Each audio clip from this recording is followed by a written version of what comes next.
Hey there, and welcome to another Health Essentials podcast. I'm John Horton, your host. If you've got a bad feeling in your gut, well, it's best to pay attention to the message that's being delivered. What's happening in your belly has far-reaching implications for your overall health. To use an old analogy, your gut and its complex microbiome serve as the canary in the coal mine for a whole bunch of issues. So how can you keep your gut happy? That's what we're going to find out today from gastroenterologist Christine Lee, who's back for another podcast chat about what's going on downstairs. Dr. Lee is one of the many trusted experts at Cleveland Clinic who join us weekly to explain why our bodies work the way they do. So let's learn what we can do to get our gut in a good place.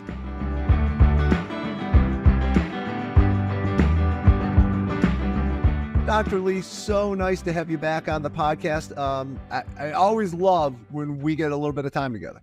Thank you for having me. Our conversations are always enlightening. Well, and today, now you've been, I know, gastroenterologist for a long time, and so you've always been into gut health, but it seems like the rest of the world has all of a sudden become fascinated with this because gut health is like the new big thing. I mean, have you found this when people come into the office that they're more and more interested in it?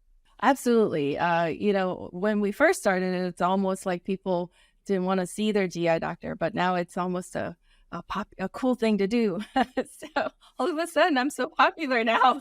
Everybody wants to have discussions about their gut health. So it's no longer you're banned from talking about work on the dinner table. Now it's like the most common dinner topic wherever you go. So to me, I think it's great. Well, we always knew you were the cool doc. So now I guess everybody else knows too. So I don't know about cool, but people have lots of questions. It's a hot topic. So. Well, and we have questions too, which is why you're here. So I know most people just think of their gut as a place where kind of the food you eat lands and kind of does its thing. But I know it's far more than that. So tell us why gut health is so important to overall health. So there's an old saying that says you are what you eat. So it is so true. You want to make sure you feed your body well, treat your body well, and your body will treat you well in return. So what you eat does affect our overall health.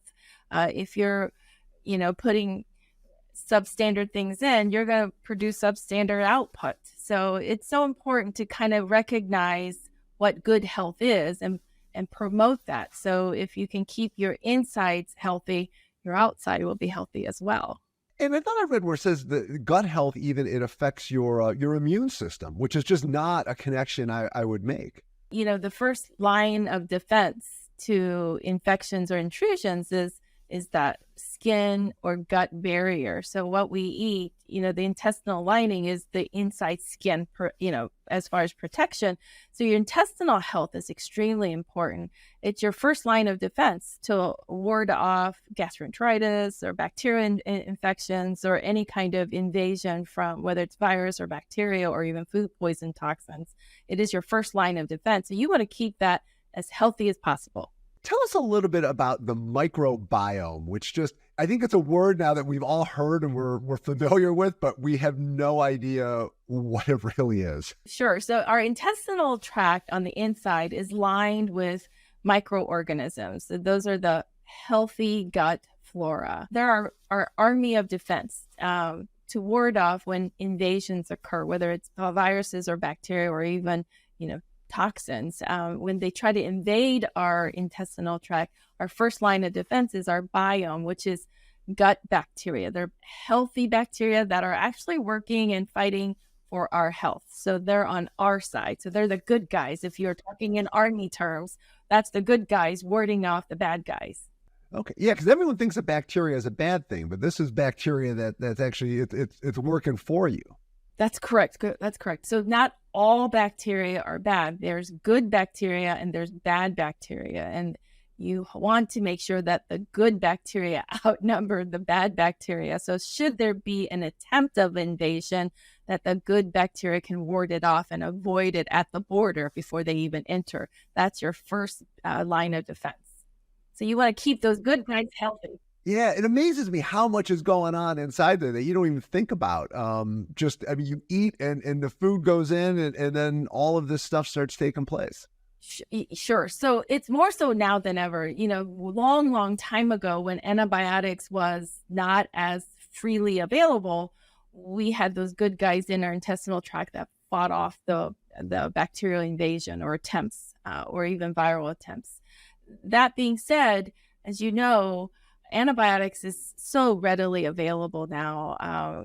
People, they don't even need to be seen in their pediatrician's office. They just tell them they have an earache and you're getting an antibiotic for otitis media or bronchitis or sinusitis. And antibiotics is just everywhere. And antibiotics are a good thing when used appropriately. So it does ward off it kills the bacterial infection. However, it does come with a cost. And the cost is it's not a smart bomb. It doesn't just go to the sinus and kills the bad bacteria that's causing sinusitis. It does do that, but at a cost. And the cost would be it also kills quite a bit of your natural healthy biome, meaning the good bacteria that we need in our intestinal tract.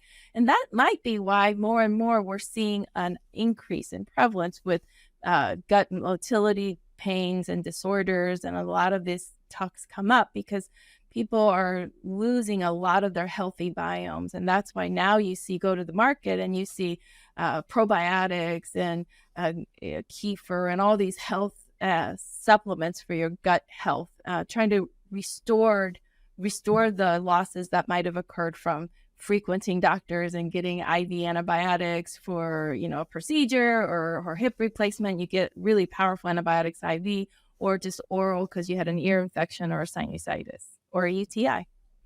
So Dr. Lee, it sounds like what you're saying is everything that we take in, whether it's medications or food or what you drink, it all has an effect on your gut health. Absolutely. So, everything you just said, very important. What you drink, hydration is important. So you don't want to go through these prolonged periods where you're not drinking anything and you get dehydrated, because then you're swinging back and forth from dehydration to overhydration. So you want to make sure you're hydrated throughout the day so you avoid periods of dehydration states. As far as medications, only take the medications that you absolutely need, because every medicine has the good and the bad. So anything that it comes with a side effect. So, blood pressure medicine, high cholesterol medicine, or antibiotics, they're all good medicine with good intent, but be aware of the side effects and make sure you accommodate for the side effects that it brings. As far as food, you want to make sure you eat a wide variety of foods, lots of colors. Don't stand with one color. You want to do greens, reds, orange, lots of fruit color, different variety of colors. It has the beta carotene. Colorful diet will provide the most wide variety of vitamins and nutrients that your body needs. So if you have a good gut health, I take it that's when you eat and everything moves through the way it should, and the process just goes, you have a good balance. What are signs that your gut health isn't what it should be? And then when should you talk to your doctor about that? So you'll start noticing some slowness in the digestive systems, meaning you ate, it's been 4 to 6 hours, but you still feel full. And it's likely because you are still full. Things are slowing down as we get older. So when you notice, hey, I ate something 6 hours ago and I'm still burping it up, that's an indication that you might have something called gastroparesis. Or, your bowel habits changes. You don't go every day. You're going once every 3 days or twice a week. That's a sign of things slowing down, and you might need some help. Other thing is fatigue. You ate, but you're tired all the time. So you might be some vitamins and mineral deficient. So you want to make sure your energy level is not going down. Those are all indications of something might be going on with your digestive tract. Oh, the other thing would be skin rashes even. Some vitamin deficiency can present with rashes or chelosis or, aphthous ulcers in your tongue and mouth. Those are all indication of gut health as well. And I think when we were talking about just things slowing down, one of our favorite subjects, and it seems like we always go here, is just pooping. And that's just if you're not pooping regular and there's not, you're getting constipated, that's a sign that maybe your gut health isn't where it should be.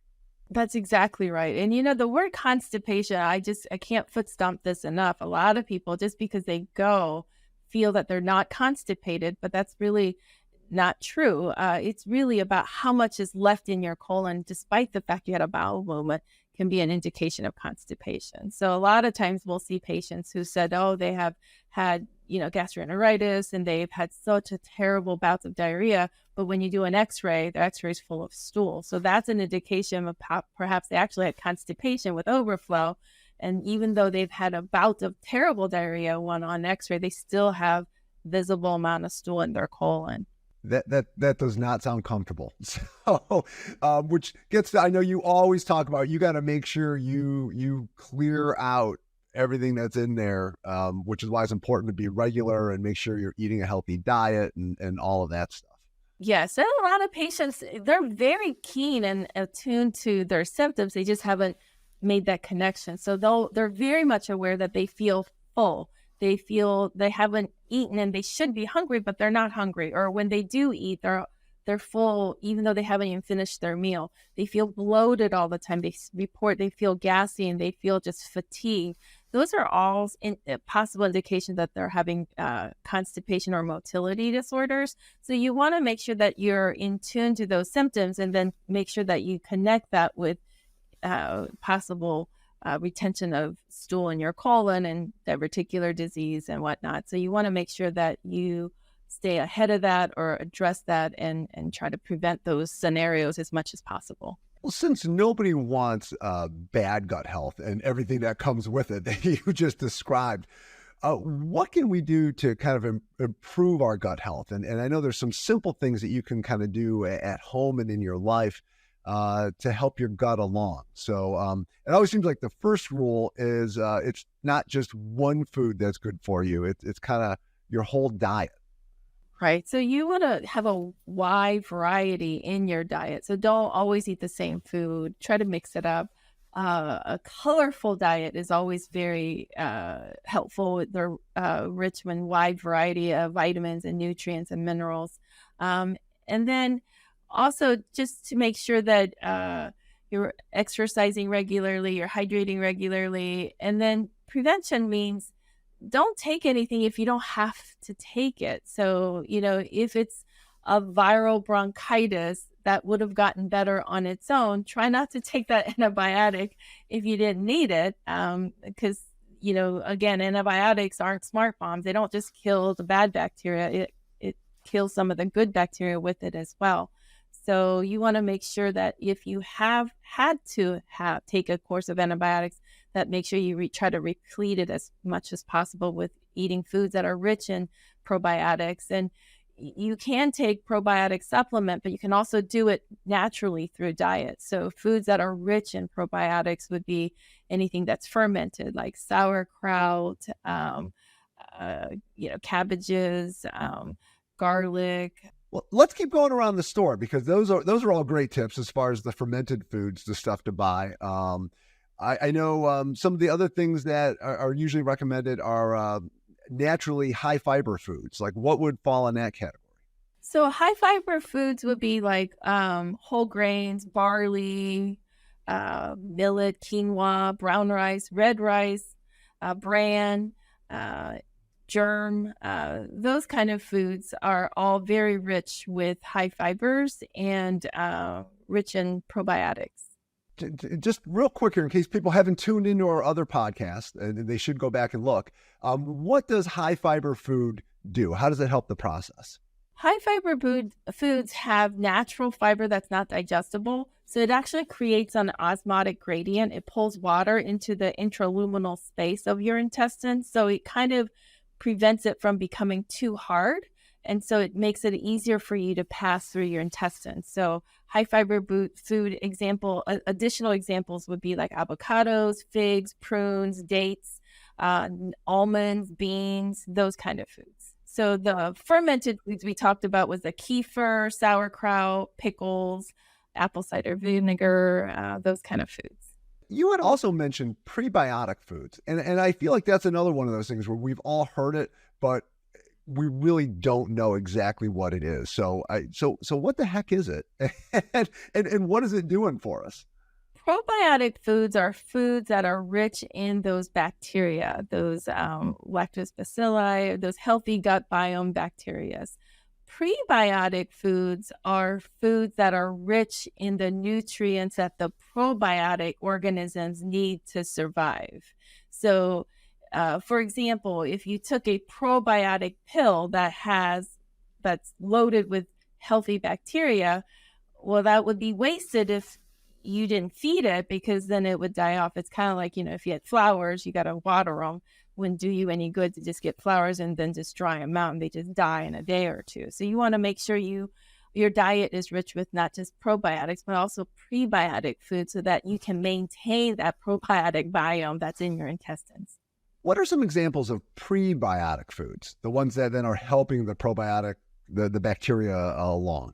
So the prebiotic foods are whole grains, bananas, greens, onions, garlic, soybeans, artichokes, sourdough. Those kind of foods are very rich with lots of prebiotics that the probiotics need to survive. And then I saw there's also plant-based foods. The polyphenols are good to get in there too. Yeah, so the polyphenols are the berries, any kind of berries, blackberries, blueberries, raspberries, the coca, whether it's in dark chocolate or cocoa coffee beans, certain spices like cumin, curry, olives, red wine, soy. Those are high polyphenol foods that we should all try to incorporate into our diet. More reason to have that coffee and dark chocolate. I need more doctors to recommend things like that. So that is what we love hearing. What are some foods that you should look to avoid if you want to make sure to keep your gut healthy and happy? So the foods to avoid would be foods that are very, very high in salt content. So anything that's, potato chips, French fries with lots of salt in it. Any canned vegetables or TV dinners loaded with sodium, you want to try to avoid. Any processed foods, when you look at it, the expiration date is like 3 years from now. Those are just loaded with preservatives. So all of those things are very difficult to digest and not healthy in any way in our biome, and it really slows down the motility and allows opportunities for other bacteria to build up. So you want to avoid traditionally like processed foods, canned foods, salty foods. Luncheon meats, I think it would be a big thing to try to avoid. Those are always, we eat so much of it, but yet it's also something that's just not good for your system. Right. So it's a lot of things that have nitrates and a high salt content. Foods that's all sugar also.